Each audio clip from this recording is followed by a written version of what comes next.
As an architect, one of the key things we need to do is to manage stakeholders and people who use our models.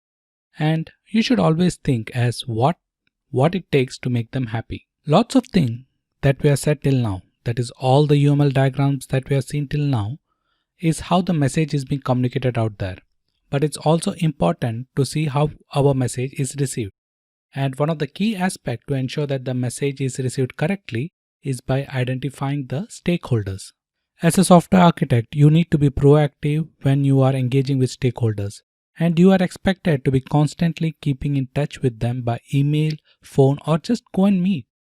The story is to engage with the stakeholder effectively. Engagement is the key word.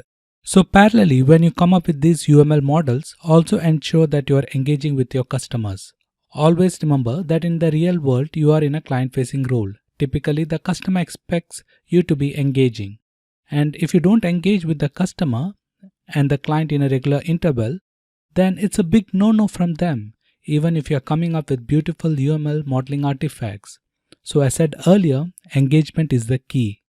It's challenging, especially in the big organization, to communicate directly with the CEO, CXO, or senior vice presidents and directors.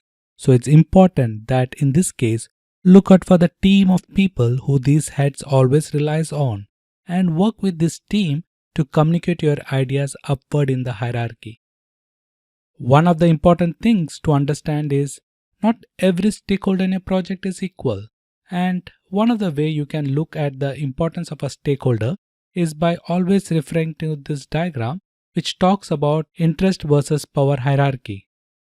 So people with low power and low interest is something you should be aware that it's not of much use of spending time with these people who have less interest and less power, and they don't have power to kill or make your project a success. If they are in high interest and low power, make sure they are in loop in your communication, CC them in your email, run diagram pass through them. If they are high power and low interest, you want to make sure they are happy. High power people have potential to squash you and your idea and the project. So ensure that they are happy and make sure they are comfortable. But in the place that you need to be really careful and focus your attention is high power and high interest group of people. Generally, you are able to figure out these people pretty early on in the project.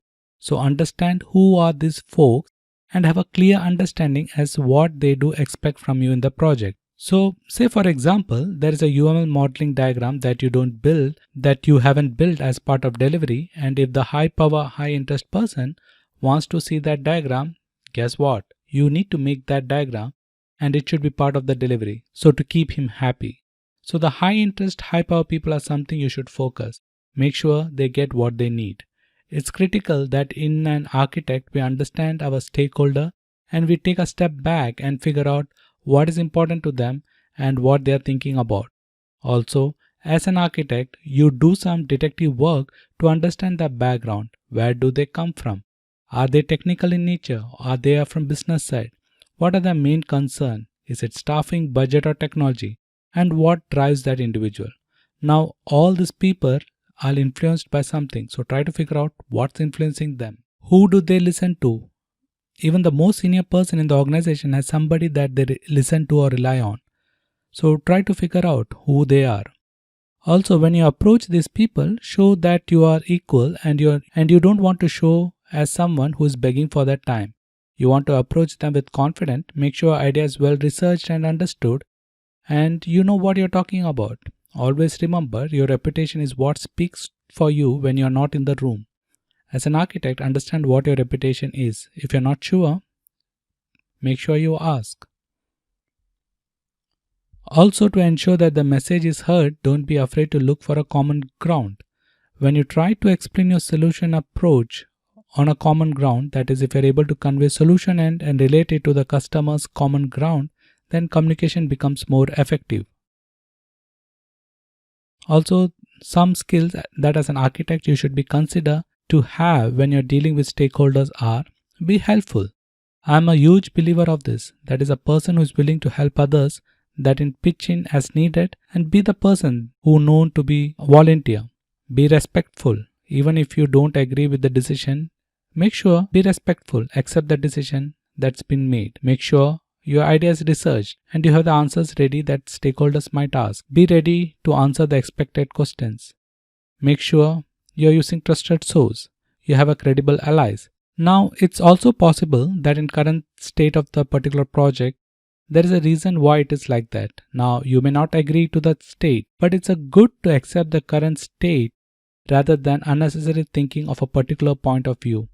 You need to accept that's the way maybe it is, and that's how the project is defined. That's how probably the organization works. Overthinking, typically in these aspects, will drive you nuts. At the end of the day, technology is easy if all our problem is just technology problem. Culture and human aspect is where a lot of great idea go to die.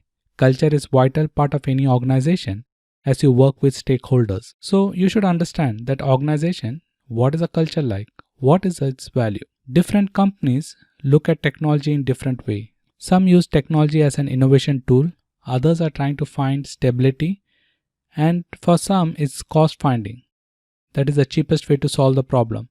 So ask yourself how technology is viewed. Is it a strategic asset or is it a cost center? At the end of the day, the culture of any organization dominates on your ability to communicate and how effective your message is reached.